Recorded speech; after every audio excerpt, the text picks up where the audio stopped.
Joshua Sanders sat in the oversized leather chair in his mother's study, the weight of the afternoon sun casting a golden glow across the room. Elizabeth Sanders, his mother, stood by the window, meticulously arranging the flowers in a crystal vase.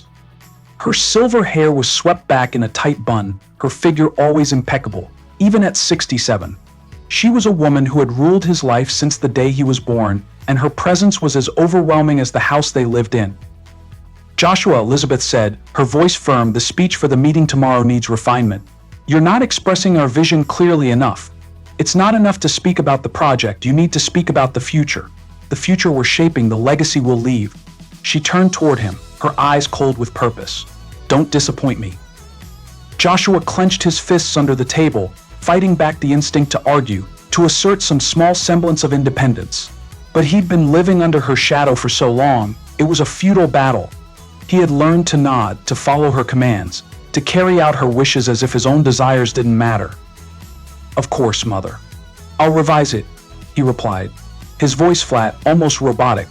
He hated how easily the words came, as if he were programmed to say them.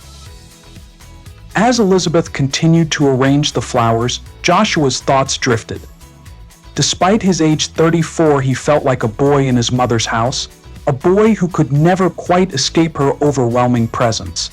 His business, Green Tech Inc., a company focused on sustainable energy solutions, had once been his dream, but over the years, Elizabeth had turned it into a machine for her own ambitions, pushing him toward projects that aligned with her interests, not his. The next morning, as he sipped his coffee in the dim kitchen, Joshua felt a pang of guilt. He had an appointment at the local orphanage, a visit he had promised to make weeks ago. It was a small act of kindness in the midst of his otherwise demanding life, and he needed anything that felt like it came from his heart, not his mother's design. The orphanage was modest, tucked away in a quiet neighborhood, far from the polished streets where Joshua's world existed. He stepped out of his car and inhaled the cool morning air, the scent of freshly cut grass mingling with the faint smell of aging wood. Inside, the children greeted him eagerly, their faces lighting up as he handed over the packages of clothes and supplies. "Sister Dorothy," Joshua said, shaking the hand of the elderly woman who ran the orphanage.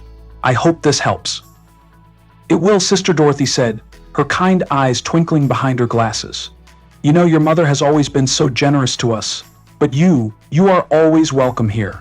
You have a kind heart." Joshua smiled, a rare moment of warmth creeping into his face. "Thank you, sister.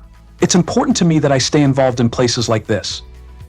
Before he left, Sister Dorothy pressed a small token into his hand, a silver coin with the image of a dove. "For your mother," she said. "A reminder of the good you do, not just for business, but for people. She needs it." Joshua nodded, unsure of what to say.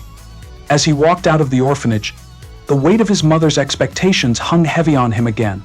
Her voice echoed in his mind, "This is what matters. Not charity, not kindness, success." The room was stark, white walls reflecting the sterile light from overhead lamps. Joshua stood at the head of the long table, staring down at the speech his mother had written for him. The words, cold and calculated, didn't feel like his own. They spoke of profits, of strategies, of growth. They did not speak of the environment, of sustainability, or of people. He looked up at the clients sitting across from him. Corporate suits, their eyes trained on him, waiting for him to speak. There was no room for error. He had been conditioned to perform, to follow, to please. Joshua cleared his throat and began. His voice was steady at first, but the more he read, the more disconnected he felt. He was losing them. He could see it in their eyes, the polite smiles, the half-hearted nods. He paused, glancing at the paper one last time before tossing it aside. "I'm sorry," he said, surprising himself. The room fell silent. "This speech, it's not me. It's my mother's words, not mine." He stood taller now, his voice gaining strength. "I don't just want to talk about numbers. I want to talk about why we're here. We're in a position to change the future. We're in a position to make a real difference, not just to our shareholders, but to the world." The words came naturally, as if they had been waiting to break free. He spoke passionately about sustainability, about leaving a legacy for the next generation. The clients were silent for a moment, then they began to nod. Applause followed, and Joshua felt a sense of triumph. For the first time in a long time, he had done something on his own terms. Later that week, Andrea, his girlfriend, was invited to dinner at the Sanders mansion. Elizabeth had insisted. "Joshua, Elizabeth had said, "Andrea needs to understand what our family values. It's important that she sees where you come from." Andrea had hesitated at first. She didn't come from wealth and privilege, and she had always felt like an outsider in Joshua's world. But she had agreed, eager to meet the woman who had so much control over his life. The evening began with the usual formalities. Elizabeth was the perfect hostess, her charm disarming, her compliments calculated. But Andrea, sharp as ever, could feel the underlying tension, the subtle dismissiveness in Elizabeth's eyes. Dinner was served in the grand dining room, the table covered with fine china and polished silverware. But it wasn't long before Andrea began to feel out of place. Elizabeth's conversations were centered on business, politics, and social standing. It was clear that Andrea was the outsider, the one who didn't quite fit in. As the evening wore on, Andrea excused herself to the bathroom, her heart heavy with the weight of the situation. She felt like she was on the outside looking in, a feeling she had come to know all too well in her relationship with Joshua's mother. Joshua's birthday ball was meant to be a celebration, but it turned into something entirely different. Andrea had been invited, of course, but when she arrived in the dress Elizabeth had selected for her, a simple, elegant gown, she was met with confused looks from the guests. The dress, though beautiful, was ill-suited to the event. Andrea had become the object of ridicule, a guest who was mistaken for a maid. As the whispers began to spread across the room, Andrea's face flushed with embarrassment. The laughter was subtle but cutting, murmured just loud enough for her to hear. She stood awkwardly in the corner, the smile on her face feeling more like a mask than anything genuine. She knew this wasn't about the dress, it was about Elizabeth's disapproval, her subtle way of making sure Andrea knew her place in this world. Joshua, lost in conversation with his colleagues, didn't notice the growing tension. It wasn't until Andrea quietly excused herself, tears beginning to brim in her eyes, that he realized something was wrong. "Andrea?" he called, rushing to her side as she made her way toward the door. "Where are you going?" I can't stay here," Andrea whispered, her voice breaking. "I can't be here with your mother and her guests." She wiped a tear from her cheek, her eyes never meeting his. "You should stay. It's your night." But Joshua couldn't just let her go. Not like this. He reached out, grabbing her arm gently. "Andrea, wait, please." Her face softened, but there was a sadness in her eyes that cut through him more sharply than he expected. "I'm not the right person for you, Joshua, not in her world, not in any of this." As she walked out of the ballroom, Joshua stood frozen for a moment, the weight of what had just happened sinking in. His mother's cold manipulation, her need to control every detail, had pushed the one person he cared about to the brink. Joshua spent the next few days in silence, his mind replaying the events of the party over and over. He knew he had failed Andrea. He hadn't defended her when she needed him the most. His mother's actions had cut deeper than he realized, and it was clear now he had been complicit all along. He saw Andrea out, finding her at her apartment, sitting quietly by the window. The soft hum of the city outside seemed so far away from the turmoil inside. "I'm sorry," Joshua said, his voice full of regret. "I should have stood up to her. To both of you. But I let it go on and I hurt you. I just don't know how to get out of this mess." Andrea looked at him, her gaze steady, but the hurt in her eyes was undeniable. "Joshua, you have to stand up for what you want. You can't keep hiding behind your mother.